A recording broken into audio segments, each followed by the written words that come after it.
Hola a todos, espero que estén muy bien. Solo quería decir que esta historia no es mía, todos los créditos a sus respectivos creadores, yo solo me encargo de traducirlas, gracias. Capítulo 119. Los aurores se pusieron en marcha antes de que se secara la tinta.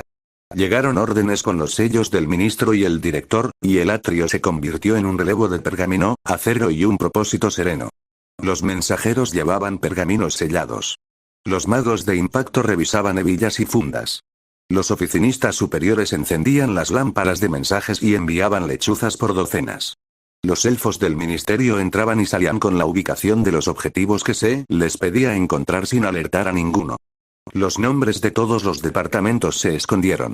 Las direcciones sospechosas se marcaban, no se llamaba. Las puertas recibían un suave toque de varita y un destello azul que solo un ojo experto podía ver. Nadie asustó a la presa. Glen Ross nunca vio la red. Él y los pocos que le quedaban fueron detectados en cuanto los aurores notaron el rumbo de la lechuza. El ave fue devuelta y el lugar fue puesto bajo vigilancia constante. El Departamento de Misterios envió especialistas para localizar e identificar cada protección colocada en lugares sospechosos. Una pluma bitáctila registraba los movimientos sin pausa. Dos sitios atrajeron más atención. Vauxhall Cross, con sus cristales y ángulos, y el cuartel Wellington, con su brillo de desfile y susurros bajo la piedra. Los equipos de reconocimiento se pusieron manos a la obra. La primera pasada no detectó nada. La segunda, una búsqueda más detallada, encontró placas rúnicas rodeando el cuartel. Los resultados hablaban por sí solos.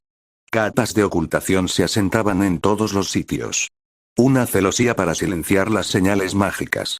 Otra para desviar la mirada, el típico no me notes que esperamos en un callejón mágico, no en un edificio de la corona. Un repelente de baja calidad para ahuyentar a los mugles errantes a otras calles. El trabajo fue cuidadoso, no perfecto, pero suficiente para permitirles permanecer ocultos, al menos hasta ahora. Nadie vulneró la seguridad. Las órdenes eran claras. Mapear. No tocar las anclas. No despertar a sus guardianes. Los inefables trazaron líneas de alimentación a través de la ciudad como una carta de navegación. Cada línea tenía una marca.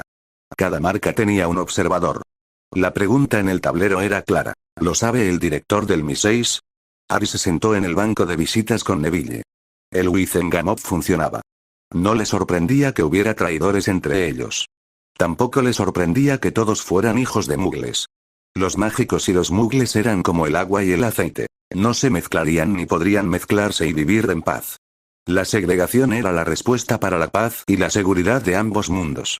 Si su mente de 13 años era capaz de comprender una realidad tan básica, se preguntaba cómo algunos adultos no la entendían. Diferentes culturas, creencias y personas no pueden vivir y compartir el mismo espacio pacíficamente.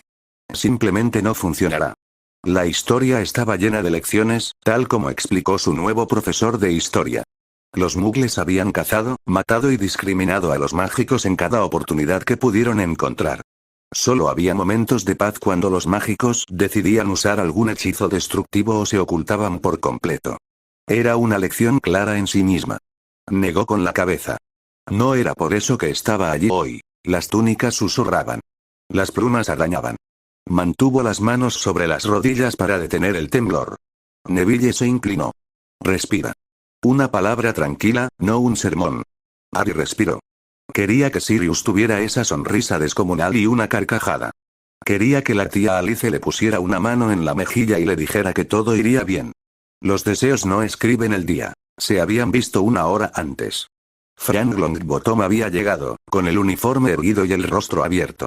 Alice se había quedado a su lado con una leve sonrisa que no se contuvo. Era la primera vez que los veía. Ambos habían saludado a Harry como si fueran parientes. Sintió un nudo en el pecho. Hizo una reverencia en lugar de ceder ante el roce. Primero la etiqueta, le había dicho a Sirius lo mismo sin rodeos. El tratamiento correcto era heredero Potter o señor Potter, no Harry ni cachorro. Le había dicho lo mismo a Lady Longbottom. Dos simples líneas. Dos pares de ojos húmedos. Neville lo había fulminado con la mirada, luego abrazó a su madre y volvió a fulminarla con la mirada. Harry se había quedado allí sentado, frío y confundido ante la intensidad de su dolor por una regla que apenas había aprendido a cumplir. ¿Por qué se habrían emocionado tanto cuando les pidió que siguieran las costumbres mágicas? No dejaba de pensar en el heredero Black. Las clases particulares. La mano firme en su hombro cuando perdía la concentración. El ritual que hacía, Ari se corrigió. Lo había hecho. La curación de todo su cuerpo, incluida la vista. La eliminación de las cicatrices que los Dursley le habían dejado en la espalda como recordatorio de lo que harían los muggles si les das poder sobre los mágicos. Había crecido desde entonces. Ninguna cicatriz en su frente lo marcara por un intento de asesinato a la edad de 1 año. Ahora era más alto, más fuerte, más sabio y más frío. Corría por las mañanas porque el heredero Black le había dicho que un cuerpo sano es señal de respeto propio. Levantaba pesas porque el heredero Black le había dicho que unos músculos más fuertes le ayudarían a largo plazo. Estudiaba porque el nuevo horario no dejaba lugar para la ociosidad. Corvus Black era más cercano a él, tanto como instructor como pariente. No conocía a Sirius Black ni a Alice Longbottom. Ya había pasado la época en que necesitaba una figura materna o paterna. Solo en sueños, mientras lloraba en un pequeño armario oscuro bajo las escaleras, deseaba que alguien lo rescatara del dolor, el hambre y la crueldad. Sin embargo, esos tiempos habían quedado atrás. Siguiente, dijo el jefe brujo Selwyn desde el estrado. La directora Bones dejó una carpeta roja sobre la mesa de lectura. Habló para que constara en acta. El testamento de James y Lily Potter. Para abrir y leer.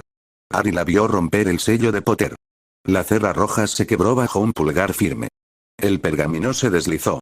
Ella recorrió las primeras líneas, luego levantó la cabeza y leyó con voz clara. La oclumancia alisó su rostro hasta convertirlo en una máscara. Si el dolor habitaba allí, habitaba tras esa máscara. Él no se habría dado cuenta hace 1 año. Ahora sí. Sirius se quedó junto a la barandilla, con los hombros tiesos. No se movió. Se quedó mirando. Alice estaba al otro lado, con las manos cruzadas y la barbilla alta. Neville se recostó en el banco y puso una mano sobre el hombro de Harry. Todo cambia, dijo Neville en voz baja.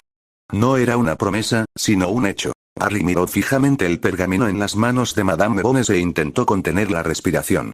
Las palabras pertenecían a 2 personas que ni siquiera recordaba.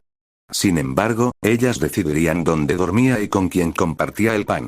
Dirían quién le había fallado y quién tendría que responder por ello. Amelia sostuvo el pergamino. Sin florituras. Leyó con claridad, dejando que las palabras le hicieran daño. A mi valiente hijo, los bancos crujieron. Harry se quedó quieto. Neville se acercó hasta que sus hombros se tocaron. Si estás leyendo esto, no lo logramos. Espero que Sirius y Alice te hayan dado la infancia de la que bromeábamos. Tu madre y yo tenemos una apuesta. Yo digo que Sirius te hará volar antes de que puedas caminar. Tu madre dice que Alice te separará de él y te criará junto a Neville. Creo que tengo razón. Ella siempre cree que sí. Hay una profecía. Dumbledore la trajo. No nos la dio toda, pero apunta a ti y a Neville. Malas noticias, lo sé. Tu padre no se presentará. Frank tampoco. Luchamos. Nos mantenemos con nuestros amigos. Si ocurre lo peor, por eso escribo esto. Sé fuerte. Sé sincero. Sé valiente. Tu mamá dirá las cosas sensatas. Yo digo las cosas en voz alta. Te amo, pequeño león. James Charles Potter, tu padre. Sirius se apoyó en la barandilla y rió una vez en silencio. Se pasó una mano por los ojos. La boca de Alice se curvó, orgullosa y dolida. Frank permaneció de pie con los neutrales, con la barbilla en alto y la mirada fija en Neville y Harry. Amelia levantó la segunda hoja. Mi querida, la cámara se cerró. La tinta en la mano de Lily se movió con la voz de Amelia, firme y exacta. Te besé en la mejilla antes de escribir esto. Espero que nunca tengas que leerlo, y que esas bromas sin sentido que hacen tu padre y Sirius se hagan realidad. Todos leeremos y nos reiremos de estas líneas. Tu padre y yo acordamos no ver lo que el otro escribió. Hay una guerra, querida. Ha durado años. Nunca pensamos que llegaría a este punto. Dumbledore nos trajo una profecía que los nombra a ti y a Neville. El Señor Tenebroso los persigue a ambos. Por eso nos escondimos. Alice y Frank confiaron en las defensas de su mansión. Dumbledore nos presionó para que hiciéramos más. Vivimos bajo el dominio de Fidelius desde entonces. Tu padre y Sirius eligieron a Peter como guardián secreto. Yo defendí a Remus y perdí la votación, 2-1. Si llega lo peor, no malgastes tu vida en venganza. Quiero que vivas, mi amor. Vive como nosotros no pudimos. Si lo que temo se hace realidad, irás con Alice y Frank. Ten esto en cuenta. Alice te ama como ama a Neville. Yo los amo a ambos por igual. Ella es tu madrina. Yo soy la de Neville. James es su padrino. No me preguntes por qué Sirius es tuyo cuando la opción lógica era Frank. Con suerte, podrás preguntarle esto a tu padre cuando Sirius haga algunas de sus bromas sobre Sirius serio. Considéralos tu familia. Si no pueden llevarte, Edgar Bones ha aceptado ser tu tutor. Él y su esposa tienen 2 hijos. Estarás a salvo con ellos. También tienes a Sirius y Remus. No debes vivir con Petunia Dursley. Puede que sea mi hermana, pero es un monstruo. Ella y su esposo odian la magia. Bajo ninguna circunstancia debe serles entregada. Dumbledore me aseguró que eso no sucedería. La herencia de la línea Potter es tuya, mi amor. La bóveda principal está sellada hasta que alcances la mayoría de edad. La bóveda de los herederos tendrá capacidad para 2000 galeones, que se renovarán cada año. Las propiedades, escrituras y otras bóvedas se le están en una carpeta aparte. Se le ha entregado una copia a Dumbledore. Él ha leído este testamento. Es nuestro testigo de que James y yo lo escribimos en pleno uso de nuestras facultades mentales y por nuestra propia voluntad. ¿Entiende esto, mi pequeño rayo de sol? Estoy orgulloso de ti. Seas quien seas. Lo que elijas. Estoy orgulloso de ti, Harry. Lamento que no pudiéramos quedarnos. Siempre te amaré. Mamá. Harry repitió las palabras en un susurro. Considéralos tu familia. Todo cambia, dijo Neville en voz baja y abrazó a Harry con todas sus fuerzas. El sello de la decisión se posó sobre la cámara como una protección. La custodia de Harry James Potter queda a cargo de Alice y Frank Longbottom, de acuerdo con el testamento. Quidditch registró la decisión. Harry miró primero a Alice. Tenía lágrimas brillantes en las pestañas. No se las secó. Inclinó la cabeza hacia él como una dama saluda a su familia. Al otro lado del pozo, Frank se enderezó y asintió con firmeza. Solo aceptación.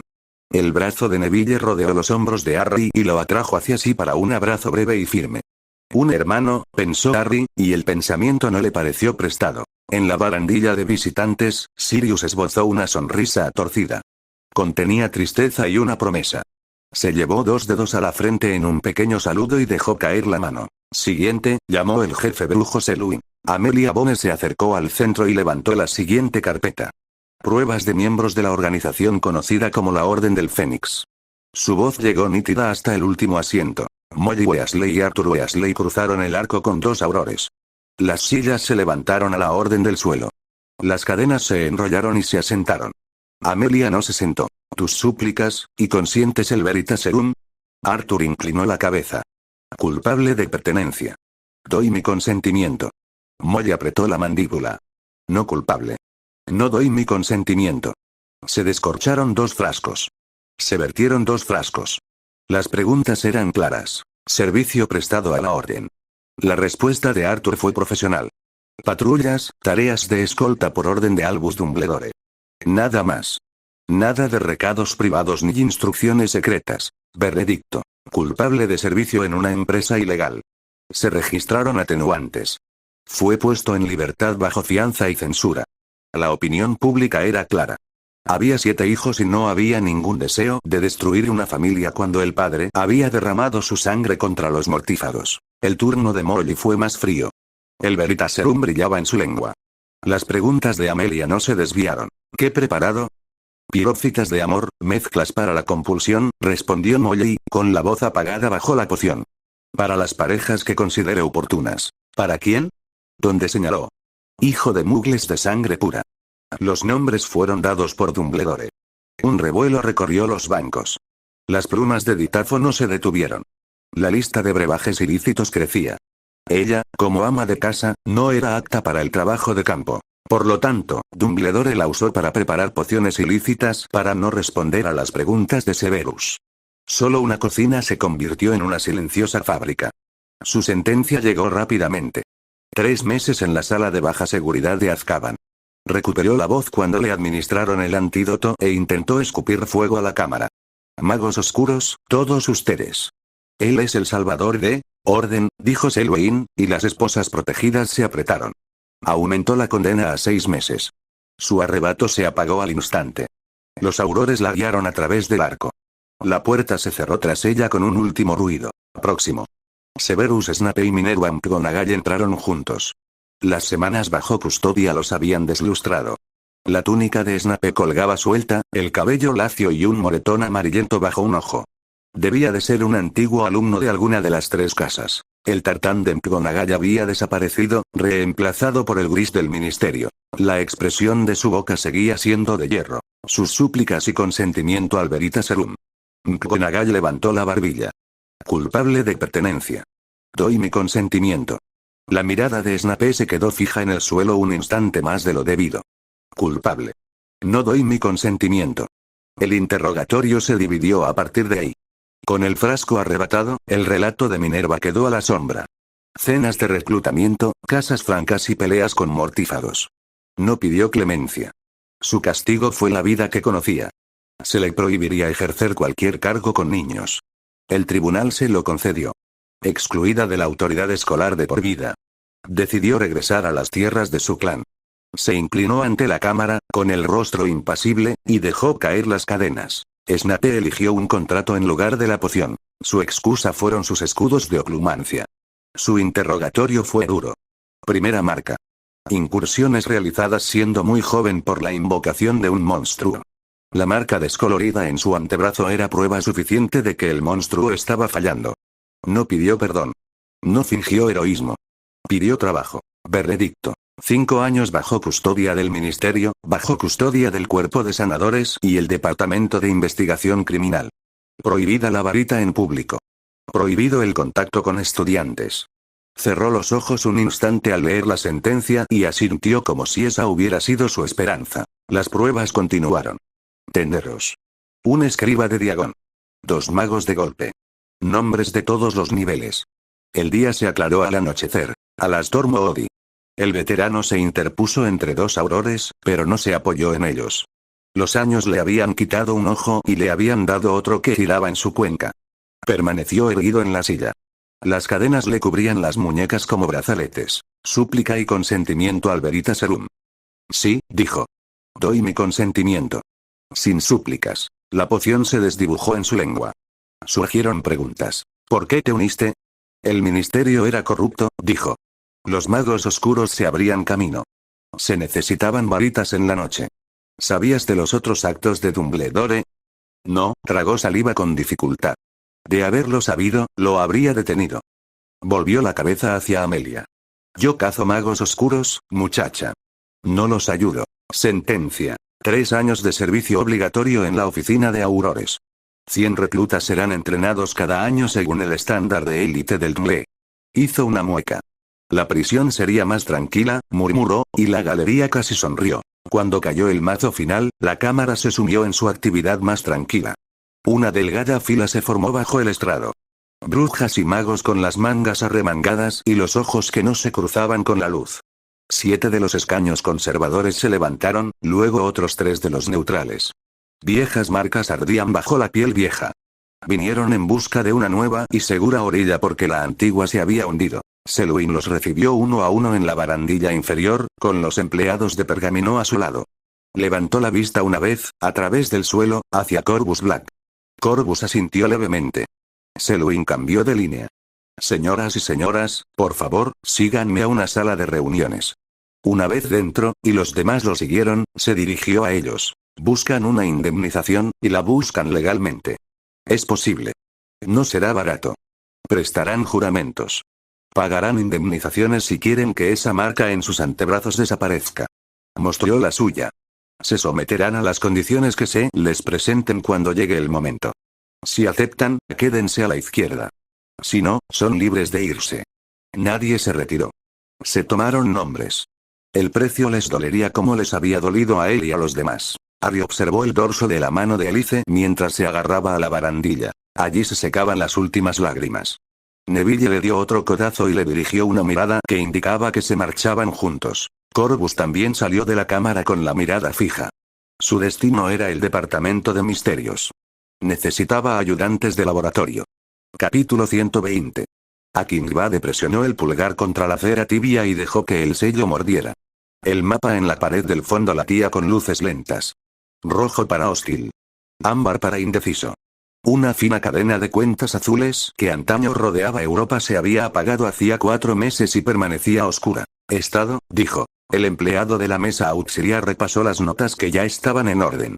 Detenciones confirmadas en todo el bloque. Total de personal afectado, 1983, señor. No tenemos acceso a los detenidos, ni valija diplomática ni ventanillas de viaje. 2000, corrigió. Su voz sonaba áspera. No 1000.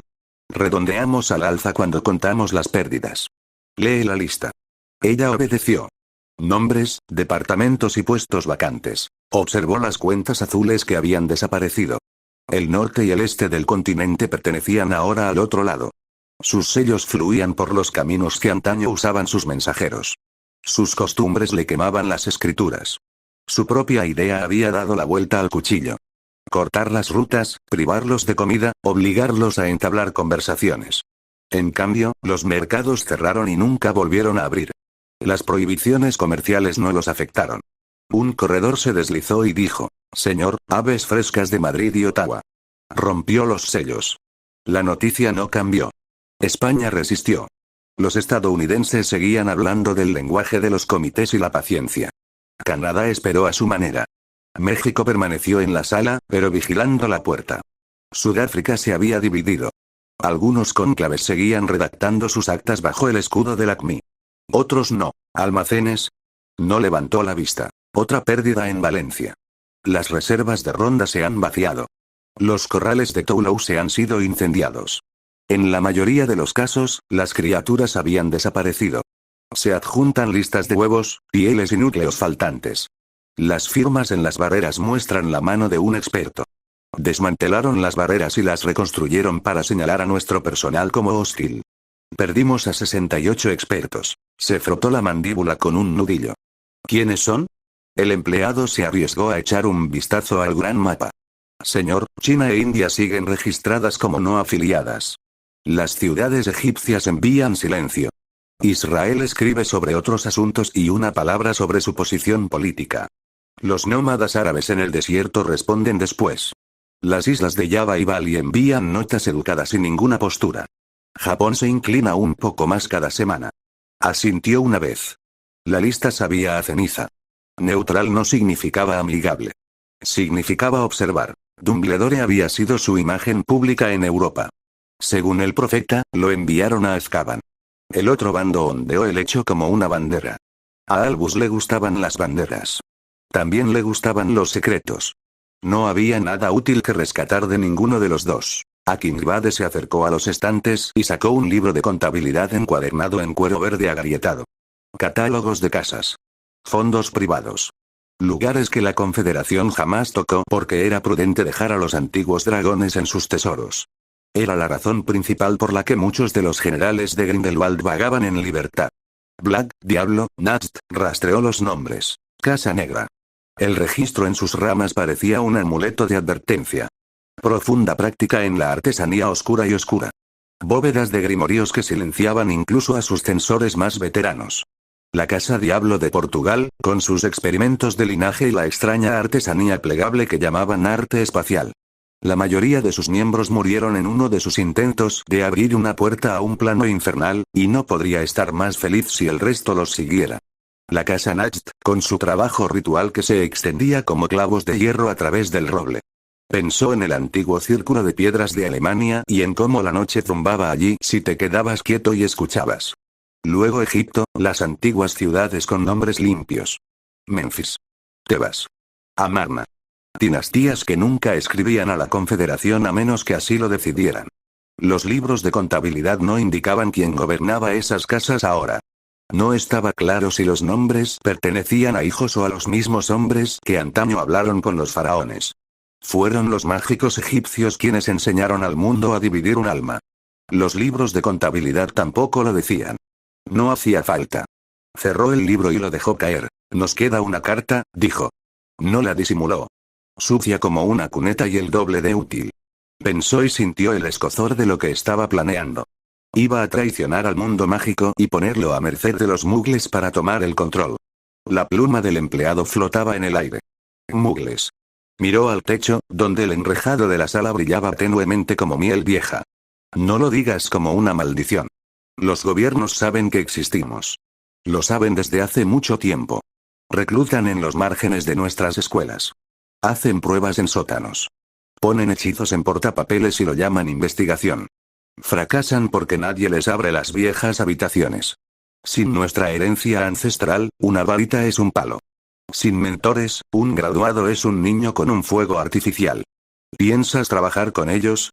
Preguntó el empleado, rotundo y seguro. Regresó al mapa. Señaló Londres con un dedo y la arrastró hacia el oeste, cruzando el océano. Quiero influencia y tiempo. El otro bando tiene ambas cosas, por ahora. Si reunimos a los ministros adecuados en las salas adecuadas, dividiremos sus mesas de consejo. Les haremos hacer preguntas que el otro bando no responderá. Les recordamos que somos conscientes, y si no quieren problemas mágicos, deberían colaborar con nosotros. El empleado frunció los labios.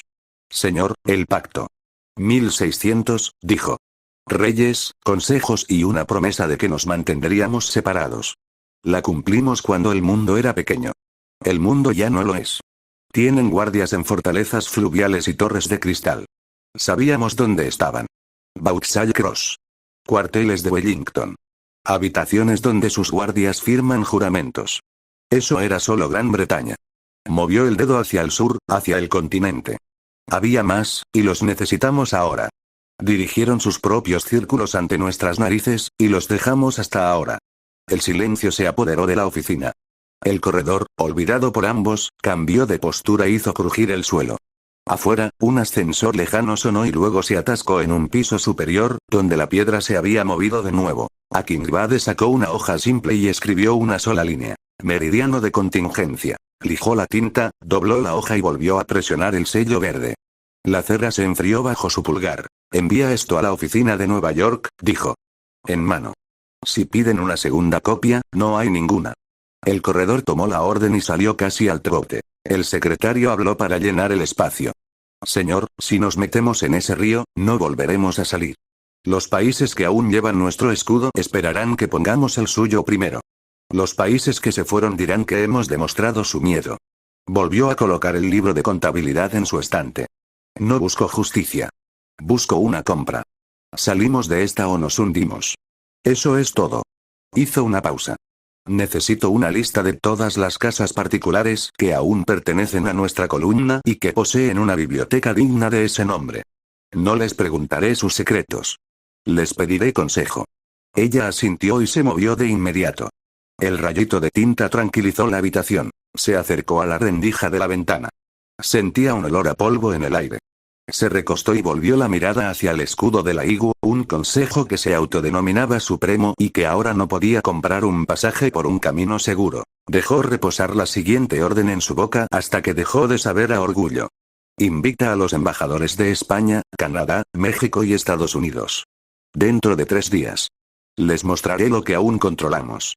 ¿Qué es eso, señor? Leyes, registros y protocolo. Lo que impide que un mundo se derrumbe. Volvió a mirar el mapa. Las cuentas azules no regresarían porque él lo deseara. Regresarían cuando el otro bando creyera que podía. O cuando él les hiciera comprender que un mundo dividido cuesta más que uno unido. El segundo camino requeriría astucia y paciencia. Quizás un poco de ayuda de la misma gente contra la que se creó la Confederación. Soltó un suspiro lento. Prepara un segundo expediente, dijo. Si tenemos que hablar con ministros mugles, lo haremos en nuestros términos. La pluma del secretario se detuvo. ¿Y si dicen que no? Entonces aprendemos a vivir en la oscuridad y dejamos de pretender que estamos por encima de ciertos límites morales. Corbus, de pie sobre el largo banco de pizarra, observaba trabajar a Rockwell.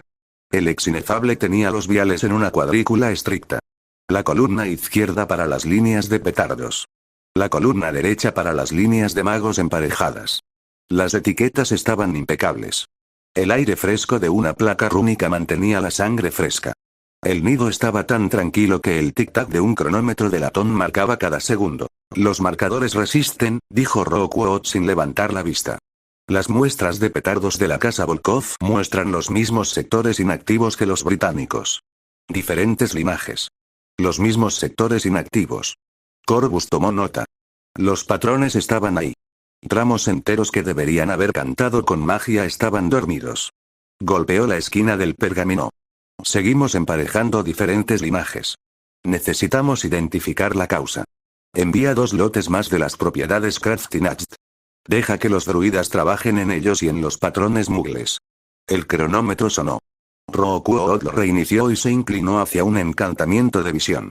Al otro lado del laboratorio, una placa de adivinación crepitó y dibujó una fina línea de luz que se curvaba como un río en un mapa. Las protecciones reaccionaban al despertar de la naturaleza. Corvus lo sintió en los huesos antes de que los glifos terminaran de dibujarse. Era la primera llamada de Involk. Los mensajes llegaban en oleadas.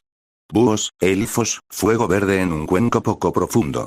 Informes, breves y concisos, de todos los lugares que habían elegido su bando. Corvus leía y se movía. Abrió una ventana y dejó que la corriente corriera por la habitación. Un aire limpio y frío le rozó las mejillas. Escocia se encendió primero. Círculos sobre brezo húmedo. Antorchas en soportes de hierro. Maestros rituales vestidos de lana lisa, con las manos expuestas a la intemperie. Giraron la tierra hacia adelante hasta que el viento atravesó las piedras y llevó el humo de este a oeste. Los corderos eran el precio de la sangre allí. Su sangre inocente fue a parar a las líneas de formación, y las líneas respondieron.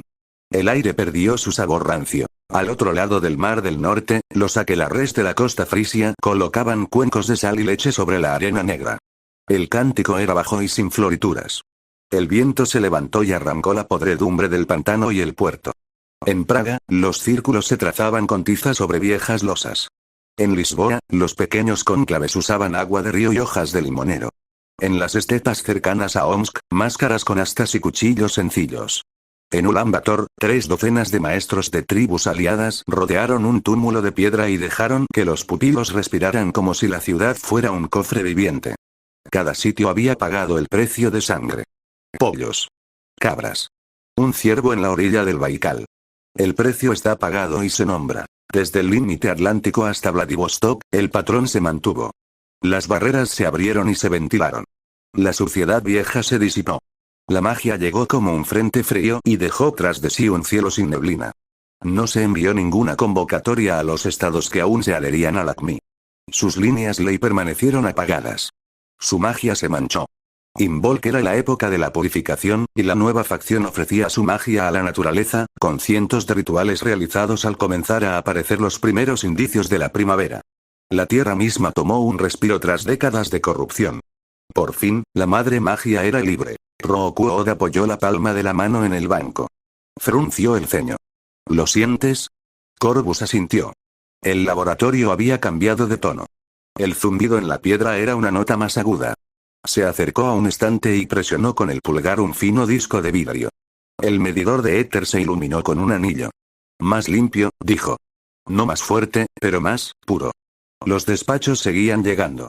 Las forjas de goblins en Erzgebirge brillaron blancas por un instante y luego se tornaron de un azul constante. Las bandas de centauros cerca de los Urales informaron que los caminos estelares ya no se desviaban. Los elfos domésticos de una docena de pueblos informaron que los juramentos vinculantes se sentían menos pegajosos en la lengua. Corvus subrayó cada nota de campo y pasó a la siguiente. Al anochecer, el primer ritual concluyó.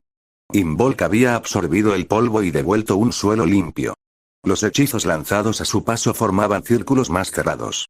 Los movimientos de varita requerían menos fuerza. Incluso el silencio tenía un peso diferente. Corvus volvió a colocar 2 viales iguales bajo la lente. Los mismos sectores muertos parecían más delgados ahora. No lo dijo en voz alta. Lo escribió en el margen. Posible liberación de la latencia.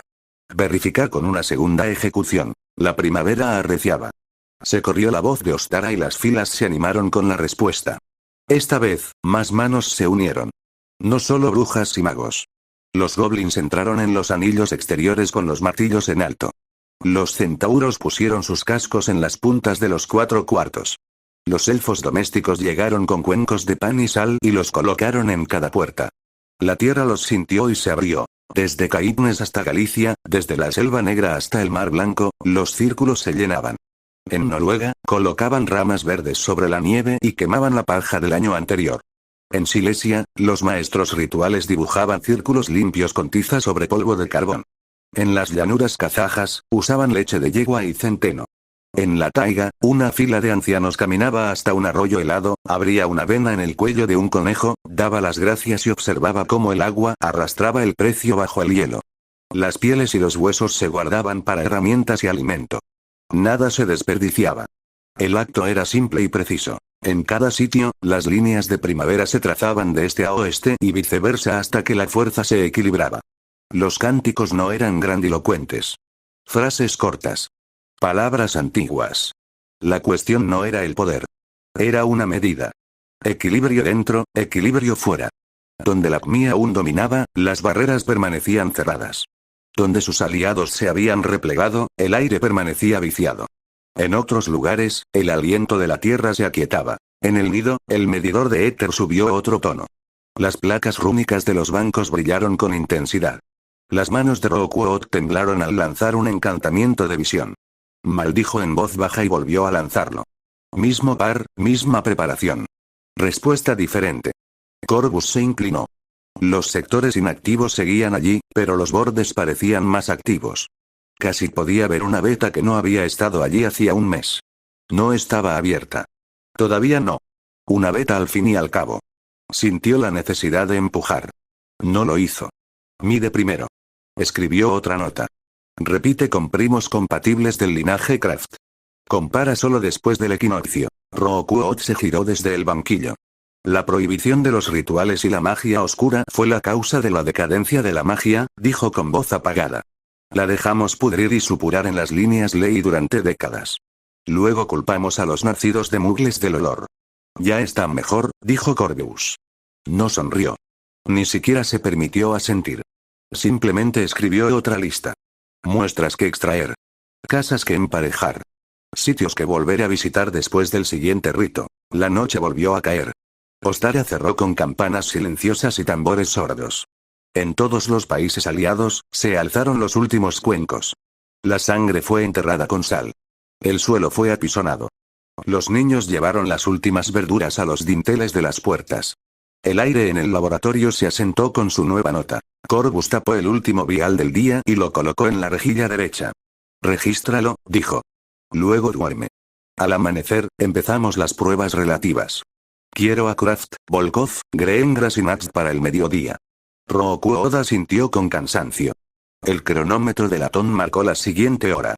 En algún lugar del lejano oriente, un círculo se abrió y se cerró por última vez esa noche. La protección resistió, el mundo se sintió un poco más limpio. Eso era suficiente por ahora. Capítulo 121. El callejón quedó en silencio antes del amanecer. Las contraventanas se cerraron, las placas de identificación desaparecieron, las líneas de protección se atenuaron una a una. Las cuadrillas de goblins subieron las losas a los carros que esperaban mientras dos escuadrones de aurores observaban cómo el arco de ladrillo de la chorreante se derrumbaba en una simple pared. El último tendero entregó una llave de bronce a un empleado del ministerio. Un sello de pergamino se encendió y se apagó. El callejón Diagon había terminado. En el ministerio, la mesa de guardia zumbaba. Arcturus permanecía de pie con las manos a la espalda mientras hilos de luz cruzaban un mapa de Britania. Una campana sonó desde el norte. El desmantelamiento del callejón Diagon no fue lo único que ocurrió en los últimos meses. Había algo mal con el número de nacidos de mugles. Arcturus comparó los informes de los últimos 10 años y los últimos 4 meses. Hogwarts recibía entre 5 y 10 nacidos de mugles al año. Sin embargo, en sus primeros 4 meses, el ministerio rescató a 48. O bien los mugles estaban eliminando de alguna manera a estos niños mágicos, o bien había otra organización que los recogía. Esperaba que fuera esto último, ya que desear la muerte de un niño mágico no era aceptable a los ojos de la madre magia. Estas vidas inocentes estaban bendecidas por ella. Y él se aseguraría de que vivieran felices con sus bendiciones. Traer la lista de familias solicitadas para el ritual de adopción de sangre.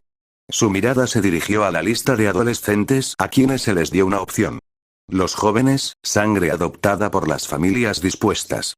Los estudiantes mayores y los recién llegados a la mayoría de edad, una sola firma marcó el camino. Vivir como mundano o permanecer mágico. Continuar su vida como un mundano con un núcleo sellado y memoria borrada, o vivir como mágico con lo que tenga del lado mugle cortado, dejado atrás. Un tercio eligió lo mundano. Las varitas fueron rotas, los núcleos atados, las mentes apaciguadas para olvidar. Arcturus suspiró. La pura pérdida de mágicos como esa era lamentable. Aunque Corvus le dijo que mantuviera la lista lista en caso de que la pidiera. Su heredero, como siempre, estaba haciendo algo. Durante meses, fue como un fantasma ahora. Arcturus sospechaba que los recientes anuncios de casi 3 docenas de genetistas desaparecidos en todo el mundo estaban de alguna manera conectados con él. Sacudió la cabeza para aclarar sus ideas. Había un expediente más que revisar. Pero primero necesitaba aprobar las solicitudes de adopción de sangre. Así que se puso manos a la obra. Al mediodía, el Departamento de Defensa contra los Muggles se reunió en la sala de guerra del ministro. Los nuevos departamentos estaban trabajando duro. Defensa contra los Muggles y el Departamento de Armamento Moderno. Cajas se alineaban en los pisos de los almacenes en pilas ordenadas. Pistolas, rifles de varios calibres, ametralladoras alimentadas por cinta. Arcturus frunció el ceño. En nombre de Morgana, ¿qué significaba alimentado por cinta? Los Muggles eran una especie extraña, pensó y continuó leyendo la lista. Lanzacohetes, monturas para trípodes y largos tubos de acero marcados para pruebas. Las fotografías mostraban filas de vehículos con nombres como si alguien hubiera escrito letras y números al azar. BM, 21 Grad, BM, 30 Smerch, M270 MLRS y una dispersión de cachivaches. Avery era la figura decorativa de este departamento. En realidad, fue Corvus quien envió una lista y órdenes a Avery para encontrar los artículos y adquirirlos. Travers dirigía el Departamento de Defensa contra los Muggles. Su trabajo era un poco más fácil, pues rastreaba a los hijos de Muggles traidores y mapeaba su red de arriba a abajo. Le llevó meses estar seguro de que los archivos que reunió representaban la estructura completa. Justo cuando Arcturus estaba a punto de comenzar la reunión, Corvus entró desde sus aposentos privados detrás de su oficina. Sin siquiera saludar a nadie, se dirigió a los archivos que Travers había reunido y los leyó, asintiendo. No tomen ninguna medida contra ellos. Tengo el equipo perfecto para infiltrarnos y encargarnos de estos traidores. Después de eso, se volvió hacia Avery. ¿Dispusiste la artillería montada como le pedía a Lord Avery? La frase era una pregunta, pero todos los allegados a Arcturus ya habían aprendido algo. Incluso los dementores son más misericordiosos que Corvus Black. Avery tragó saliva. Traje fotografías de los artefactos que me pidió, mi señor. No quería causar otra escena donde usted pide algo y yo le doy algo completamente diferente, pero con el mismo nombre. Corvus levantó la cabeza para mirar a Avery con expresión inexpresiva. Arcturus no pudo evitar reír de nuevo. Hace 2 meses, Corvus solicitó a la división de armamento que buscara y adquiriera misiles tierra-aire Hawk, sea Sparrow y Crotale. Se refería a misiles tierra-aire. Solo para recibir confirmación de su disponibilidad una semana después, y al llegar, encontró 3 Hawk, a quienes sus dueños llamaron Sam. Cass y una docena de Sparrows en una jaula. Avery tuvo el descaro de decirle que podría llamarlos Sam o incluso Sammy, ya que uno de sus viejos amigos tiene un puffskin llamado Sammy. Una serpiente de cascabel. De nuevo, a quien su dueño llamó Sam, Avery le preguntó por qué llamaba mientras mozaba el nombre francés con gestos de las manos como si atara una cinta, y cometió el error de burlarse. Sin duda, no fue un día agradable ni para Avery ni para el departamento. Crotale a una serpiente de cascabel, ¿es esto lo que quiere, mi señor? Preguntó Avery mientras miraba a ambos lados, a cualquier parte menos a la intensa mirada de Corvus. Tras confirmar las fotos, Corvus le dijo lo mismo al ex mortífago. Una vez que estén listos, roten las tripulaciones hasta que cada escuadrón pueda apuntar y disparar sin pensar. Corvus se volvió hacia Travers. ¿Están instalados los dispositivos de escucha y hay personal activo para monitorearlos durante todo el día? Ignatia puso un libro de contabilidad sobre la mesa. Colocados y ocultos en 231 cargos políticos y 79 militares.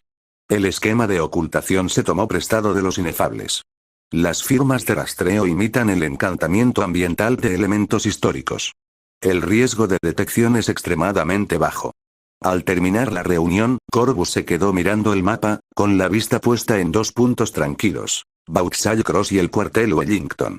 El mapa no necesitaba etiquetas. Los legilimens del Dmle ya habían recorrido esos pasillos con rostros prestados. Glen Ross y su celda estaban mapeados y vigilados. Arcturus esperó. La decisión de cuándo cerrar la mano le correspondía a Corvus. ¿De qué unidades hablabas?, preguntó Arcturus mientras le hacía un gesto a Ignatia para que tomara el té. Cuando estuvieron solos, Corvus se volvió hacia él y respondió con una sonrisa fría. Dementores, por supuesto. El cerebro de Arcturus se detuvo un instante. Se quedó donde estaba, mirando a su heredero sin decir palabra. Esa tarde, la oficina del ministro estaba llena de asuntos distintos. Arcturus se esforzaba por desmantelar las antiguas leyes y crear nuevas. Una de las primeras cosas que hizo fue eliminar la prohibición de que los seres sintientes poseyeran varitas, la cual fue eliminada por votación nominal. En Gringotts, un anciano goblin colocó la palma sobre una varita nueva mientras un artesano sellaba el vínculo. El metal se calentó bajo la mano de su nuevo amo. Chispas titilaron, luego se estabilizaron en una estrella blanca y afilada. Un círculo de goblins golpeó las puntas de las lanzas con un ritmo constante que hizo temblar los mostradores de mármol. Un hombre lobo pálido, de postura cautelosa, esperaba su turno, con los hombros tensos bajo una chaqueta limpia. Dos vampiros vestidos de negro formal presentaron permisos firmados esa mañana. Nadie apartó la mirada. Al otro lado de la ciudad, un patio abandonado tras el caldero chorreante se tragó su última runa. Un albañil con una varita redujo el último sigilo a cenizas. La pared parecía igual a cualquier otra. Los niños pasaban apresurados con sus mochilas escolares y nunca sintieron la picazón de un hechizo repelente. Ese era el punto. La sala de llegadas del traslador internacional brillaba con un azul frío. Un hombre subió al círculo de latón sin tambalearse y entregó sus documentos por el mostrador. Nombre, dijo el empleado. Manard Sturmart. También conocido como el padre Manard. Tenía acento alemán. Su mirada era firme y se movía como la de un artesano revisando las juntas. Presentó una carta de Sigibert Kraft y registró su varita. El empleado confirmó la autenticidad del sello y asintió. ¿Propósito de la visita? Preguntó el empleado. Servicio, encantamiento, accesorios de seguridad y armamento. Me dijeron que Eir Black buscaba gente como yo. Bienvenido a Londres, padre Manard. Se presentará en la oficina de la señorita Ignatia por la mañana. Manard guardó la carta. Salió del círculo y recorrió con la mirada el vestíbulo de entrada. El empleado mandó llamar a un mensajero y consiguió una de las casas de huéspedes para el caballero. Se volvió hacia el joven Auror que estaba a su lado después de que Manard se marchara. ¿Lo reconociste?, preguntó. El Auror negó con la cabeza.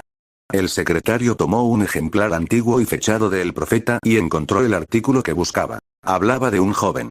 Un graduado de Beauxbatons con una maestría en encantamiento. Pasó 3 meses bajo la poción multijugos en Altoting después de que un lugareño matara a un niño mágico durante un exorcismo. Manard tomó la sotana. Ese niño era pariente de un amigo. Lo mantuvo apenas con vida y lo mató tras 3 meses de tortura. Fingió ser el sacerdote durante ese tiempo, lo que le quedó como su apodo, padre. La IGU arrestó a Manard por confinamiento ilegal y el asesinato de un mugle. Estuvo confinado hasta el cisma. Fue liberado cuando la Confederación lo declaró ilegal. Cuando la gente de Kraft verificó su talento, especialmente con objetos mecanizados, le dieron 2 cartas. Ambas llevan el sello de Kraft. El nido respiraba como un pueblo tranquilo. Las puertas de cristal suspiraban. La luz blanca bañaba el acero y la piedra mientras druidas con túnicas de pizarra se cruzaban con científicos con sus batas blancas. Rookuot se encorvó sobre un banco, con las muñecas firmes y la mirada fija.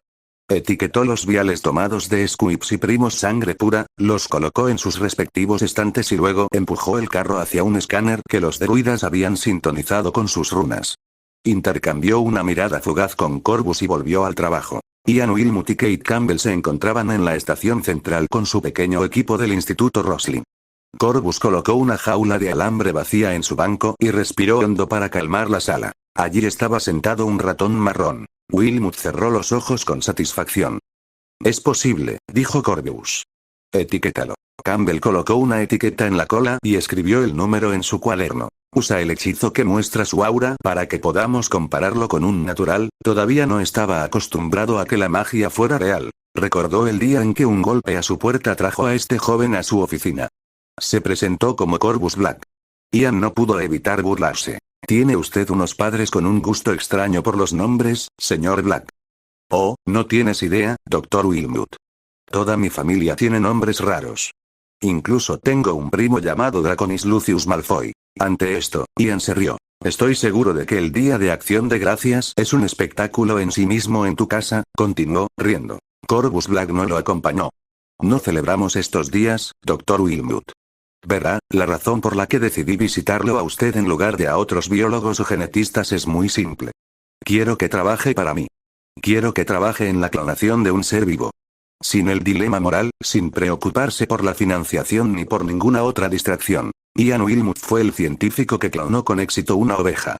Corbus sí recordaba su nombre, pues era de Inglaterra y la prensa local no dejaba de escribir sobre él. Ahora que se centraba en aumentar la población de Wizardkin, no iba a depender de métodos naturales. Wilmut se enderezó. Es una petición atrevida, señor Black. Sobre todo teniendo en cuenta que cualquier investigación se sale del código moral científico. Corbus sonrió levemente y le pidió a Ian que llamara a su secretaria. Cuando la pobre dama entró, blandió la varita de Sauco y la sometió a un imperio. Su secretaria es buena bailarina, Dr. Wilmut. Wilmut intentaba comprender qué le sucedía a su secretaria, quien llevaba 7 años a su servicio. La llamó, le gritó e incluso se levantó y la zarandeó. Se volvió hacia el joven y le dijo: lo que sea que hayas hecho, deshazlo ahora y vete.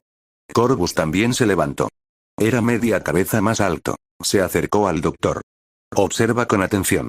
Bailar. Una simple orden salió de su boca y la anciana comenzó a bailar como si su vida dependiera de ello. Detener. Así lo hizo.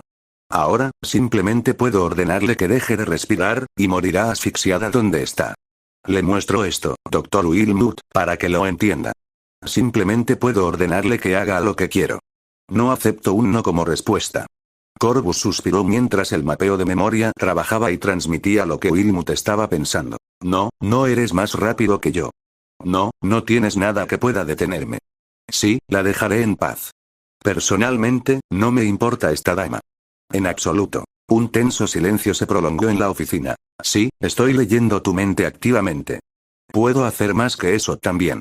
Los ojos de Ian estaban abiertos como platos. ¿Cómo? No es posible, empezó a tartamudear. Los seres humanos tienen una raza más, Dr. Wilmut, empezó Corvus. Una raza que puede ejercer una fuerza natural que usted conoce como magia. Agitó su varita y aparecieron múltiples imágenes de la historia de los magos. Las imágenes comenzaron a moverse a medida que el tiempo avanzaba.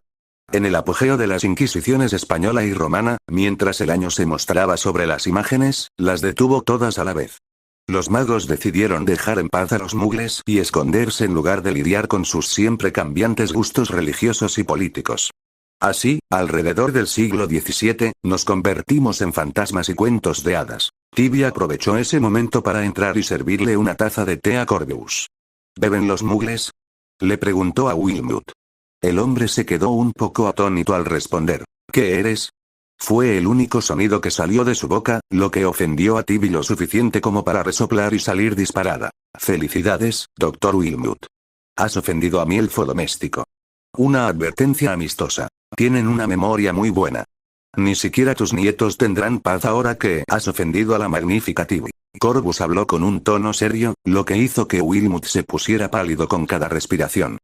Después de un rato, Corvus sonrió con suficiencia y continuó. Tranquilo, era una broma. Ahora, volvamos al motivo de mi visita. Conozco su trabajo sobre la transferencia nuclear de células somáticas. También le daré una pista. Le diré que use células de cordero en lugar de las de una oveja adulta. Necesito que usted y su equipo se trasladen a un complejo y trabajen allí precisamente en este tema. ¿Tenemos un acuerdo, Dr. Wilmut? Corvus deslizó la lámina sobre la platina del microscopio y golpeó el borde. Las células se enfocaron, luego se dividieron, y luego se volvieron a dividir. En la pared, las manecillas del reloj se movían lentamente. En el campo, la velocidad estaba equivocada de una manera muy útil. Esta vez la burbuja se ajustará al máximo, dijo Corvus. Wilmut se inclinó hacia el ocular. Observó el tiempo suficiente para asegurarse. Si esa deriva es repetible, podemos realizar cortes que tardan meses en un solo día. Ese es el punto, dijo Corvus. Necesito números. Tú necesitas rendimiento. Campbell se apoyó en el banco. ¿Qué quieren realmente de nosotros? Algo sencillo, dijo Corvus. Clonación de cigotos. Cigotos de una bruja y un mago. Nada más. Las implicaciones son demasiado amplias. Éticamente, es incorrecto en muchos sentidos, comenzó Wilmut. ¿Qué considerado de tu parte y de tu código ético, Ian? Dijo Corvus. Haré que los druidas creen 10 burbujas más en este laboratorio. Por favor, úsenlas y continúen trabajando en las células de los magos. Prepara el laboratorio según tus estándares, dijo Corvus. Tus protocolos. Tus cuadernos. Yo mantengo el campo seguro y a los equipos trabajando. Si te encuentras con un obstáculo, Rookuod y los druidas trabajarán junto a tu equipo. Campbell miró del ratón al telescopio. Estamos haciendo historia. Wilmot se cruzó de brazos. Sí, lo somos, dijo, inflando el pecho. Pasó a inspeccionar las cámaras del tiempo. Los druidas habían rodeado cada cápsula con placas grabadas. Las runas brillaban tenuemente donde se unían sus líneas. Un viento imperceptible presionaba la piel cuando las puertas se sellaban. Filas de embriones bajo el cristal avanzaban a un ritmo visible. 2 pasillos más allá, un segundo equipo trabajaba en el proyecto Genoma Humano. El Dr. Francis Collins y el Dr. John Sulston colaboraban con sus equipos junto a los druidas. Este era uno de los proyectos más importantes que se desarrollaban en el nido. Corvus estaba comparando skips, magos y brujas de los mismos linajes con este equipo con la esperanza de encontrar la razón de la situación que provoca que un mágico nazca sin la capacidad de manejarlo. Había gráficos colgados en tableros. Y los unían marcadores que habían empezado a repetirse entre familias. Un druida guardaba los datos de una bruja del linaje Volkoth para otro de sus colegas, quien trazó el mismo patrón con plumas sobre papel grueso. Los magos tenían dificultades para usar bolígrafos y papeles, mientras que los muggles odiaban la pluma y el pergamino. Después de un tiempo, los magos optaron por usar plumas y papel, mientras que los muggles seguían teniendo dificultades con el pergamino y las plumas. Corvus disfrutaba del caos. Consideraba esto como una prueba. Hablen con claridad, les dijo Corvus. Entrenarán reemplazos. En un tercer laboratorio, una suite estéril se encontraba tras una puerta doble. El proyecto estaba marcado únicamente como artificial. Corvus se quedó en la antesala y observó cómo un destello de luz bañaba el cristal. Mantuvo el resto del trabajo bajo llave y juramento. Allí, se firmaba el consentimiento, y los donantes eran el tipo de hombres a los que jamás dejaría libres. Hizo un lento recorrido por la planta. Las estaciones de trabajo zumbaban. Los elfos domésticos pasaban con bandejas y portapapeles. Los druidas entraban y salían con señales silenciosas. El departamento de misterios se había desangrado hacía mucho. Lo que quedaba le respondía. De regreso a su estudio, dejó a un lado una pila de informes y cerró los ojos. Habían pasado 4 meses. En esos meses, había extraído respuestas de libros y mentes. Primero biología. Luego, las piezas que la relacionan. Química, matemáticas avanzadas, procesamiento de señales. Suficiente para formular buenas preguntas. Suficiente para contratar a personas que formularan mejores preguntas. Al otro lado de la línea, el trabajo político avanzaba. Las fundaciones alimentaban pequeñas emisoras y periódicos. Los consejos cambiaban por 1 o 2 votos. Los cargos importantes se volvieron silenciosos y útiles. Mantenía sus notas concisas y sus objetivos claros. La separación se mantuvo a medida que los asentamientos crecían y las fronteras se engrosaban. Abrió los ojos y escribió 3 cartas.